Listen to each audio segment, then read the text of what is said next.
Hello दोस्तों, क्या हाल है। उम्मीद करती हूँ कि आप स्वस्थ मस्त होंगे। तो बढ़ते हैं देश दुनिया की तमाम खबरों की ओर। आज की पहली खबर। राजस्थान की नदी जोड़ो परियोजना की डीपीआर बदली, अब दूसरे फेज में शामिल। मालवा रीजन के काम पहले चरण में होंगे। पार्वती काली सिंध चंबल लिंक परियोजना से मालवा रीजन में अगले विधानसभा चुनाव के पहले सिंचाई और पेयजल के लिए पानी दिलाने की तैयारी है। मुख्यमंत्री डॉक्टर मोहन यादव ने इसके चलते दूसरे फेज में शामिल मालवा रीजन के कामों को अब पहले फेज में पूरा कराने का फैसला लिया है। इस परियोजना की कुल लागत 72,000 करोड़ रुपए प्रस्तावित है। हरिहर मंदिर पर पूजा को लेकर बागेश्वर बाबा की सफाई। बोले, मैंने संभल के बारे में कहा, कट्टरपंथ ने इसे गोल्डन टेम्पल से जोड़ा था। शास्त्री ने साफ किया कि उन्होंने हरमंदिर साहिब यानी गोल्डन टेम्पल की नहीं, संभल के हरिहर मंदिर के बारे में कहा था। बता दें कि शास्त्री ने मुरादाबाद में कहा था कि मुहूर्त है कि हरिहर मंदिर में भी रुद्राभिषेक हो जाना चाहिए। इसके बाद पंजाब के कट्टरपंथी बरजिंदर परवाना ने इसे गोल्डन टेम्पल से जोड़कर विवाद खड़ा कर दिया। सीएम बोले, स्वदेशी मेले से हम व्यापार संस्कृति को बढ़ाते हैं। कहा, रीजनल कॉन्क्लेव से हमें 2.5 लाख करोड़ का इन्वेस्टमेंट मिला। बालाघाट में 1 से 10 दिसंबर तक स्वदेशी मेले का आयोजन किया गया। इसमें सीएम डॉक्टर मोहन यादव शामिल हुए। 5 रीवा, जबलपुर, सागर, ग्वालियर, उज्जैन में आयोजित रीजनल कॉन्क्लेव से हमें 2.5 लाख करोड़ का इन्वेस्टमेंट मिला। उन्होंने युवाओं से कहा कि वह नौकरी मांगने वाले नहीं बल्कि नौकरी देने वाले बने। उन्होंने युवाओं से कहा कि वह नौकरी मांगने वाले नहीं बल्कि नौकरी देने वाले बने। नीमच में कलेक्टर ने की समीक्षा बैठक, अधिकारियों को दिए निर्देश। आश्रय विहीन श्रमिक परिवारों के लिए शेड का निर्माण करें। आश्रय विहीन श्रमिक परिवारों को सर्दी से बचाव के लिए सब्जी मंडी के पास नगरपालिका की ओर से शेड बनाकर आश्रय की व्यवस्था करने के निर्देश दिए।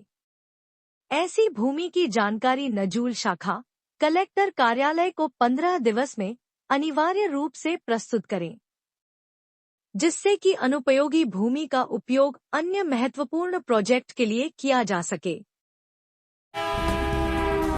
सीएम बोले, एमपी अब सही मायनों में बना टाइगर स्टेट। रातापानी को टाइगर रिजर्व घोषित किया।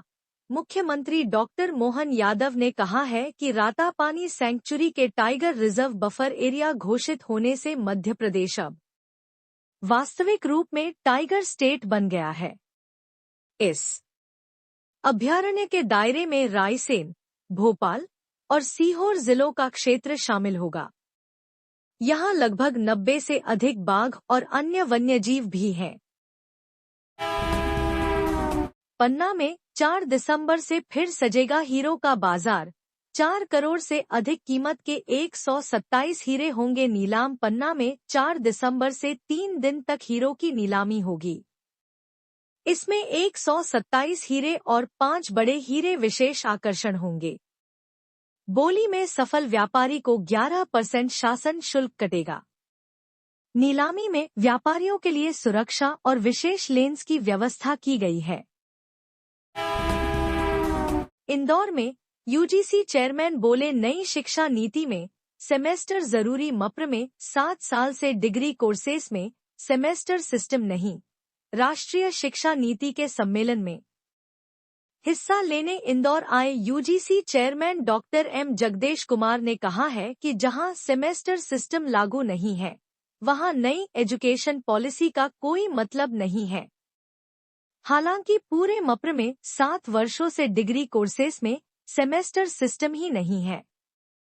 केवल पीजी व इंटीग्रेटेड कोर्सेस में ही यह लागू है। उन्होंने कहा कि हर 6 माह में छात्रों का मूल्यांकन किया जाना बेहद जरूरी है। मप्र में पर्यटकों की पहली पसंद उज्जैन। 11 महीने में 6.5 करोड़ श्रद्धालु पहुंचे। टॉप 5 में ओंकारेश्वर, इंदौर, भोपाल और मैहर भी मध्य प्रदेश के प्राकृतिक सौंदर्य, धार्मिक और पौराणिक महत्व की दुनिया भर में पहचान है। इसीलिए पर्यटक बड़ी संख्या में मध्य प्रदेश रहे हैं।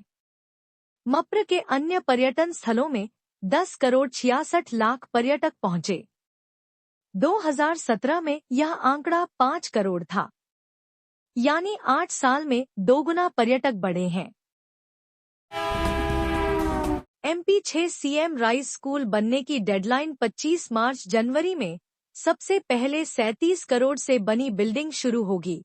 5000 बच्चे यहां पढ़ सकेंगे। हर हाल में 25 मार्च 2025 तक पूरा होना है, क्योंकि नए शिक्षण 17 अप्रैल से बच्चे इन नई बिल्डिंगों में निःशुल्क बस सुविधा के साथ पढ़ने जा सकेंगे।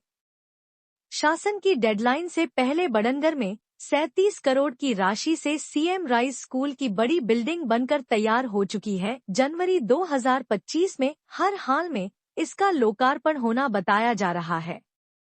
GST से सरकार के खजाने में आय 3,812 करोड़ अक्टूबर माह में हुई थी। 554 करोड़ की अधिक आय नवंबर में घटकर 166 करोड़ रुपए पहुंची। दीपावली की रौनक थमने के बाद नवंबर महीने में GST से राज्य सरकार को होने वाली ग्रोथ घटी है। दीपावली के कारण अक्टूबर में जहां राज्य सरकार को बाजार में खरीदारी बढ़ने से 554 करोड़ रुपए का अधिक राजस्व सितंबर के मुकाबले मिला था, वहीं नवंबर में यह घट गया और अक्टूबर के मुकाबले सिर्फ 166 करोड़ रुपए ही अधिक रेवेन्यू राज्य शासन के खाते में जमा हो सकी है। हालांकि यह ओवरऑल 5% बढ़ी है।